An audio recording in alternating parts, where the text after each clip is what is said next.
ඔන්න දැන් ආයෙත් වැඩ පටන් ගන්න යන්නේ. ක්‍රිෂ්ව හරියට පාලනය කරන්න කෙනෙක් විතරයි ඕන උනේ. කලින් ඒක කළේ රොකී. දැන් අවස්ථාව උදා වෙලා තියෙන්නේ. ඒ කියන්නේ රොකීගේ අම්මා තමයි ක්‍රිෂ්ව පාලනය කරන්නේ. ආයෙත් කතාව සුපර් වෙයි කියලා විශ්වාසයක් අපි හැමෝටම තියාගන්නට පුළුවන්කම තියෙනවා. ඉතින් අම්මා අනුදැනුම ඇතුව අම්මා විධාන ලබා දීලා ක්‍රිෂ් පළවෙනියටම කරන්නේ නේහව බේරගන්නක වන්නට පුළුවන්.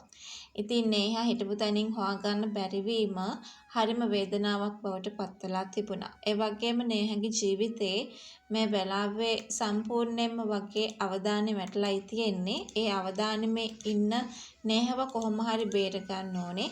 මොකද ඔය රොකීට වෙච්ච දේ කොහෙත්ම නේහට වෙන්න දෙන්නට පුළුවන් කමක් නැහැ. ඉතින් කොහොම හරි අන්න ඒ ගැන කල්පනා කරනකොට මේ හැමෝම අපි හැමෝටම මතක් කරන්න පුළුවන් වෙන්නේ වෙන කිසිම දෙයක් නෙමෙයි.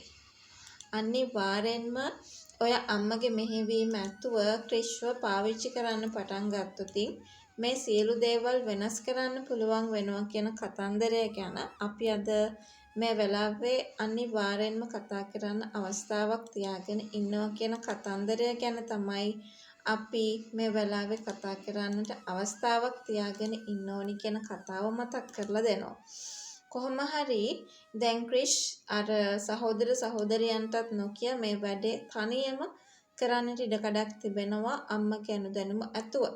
එතකොට මේ හැමදේම කරගෙන යන්නේ චාලි කියන දේ පවා මේ කට්ටියට හොයාගන්න පුළුවන්කම ලැබෙනවා කියන කතාව තමයි අද අපි හැමෝම මේ වෙලාවේදී කතා කරන ලොකුම දේ වෙන්නේ.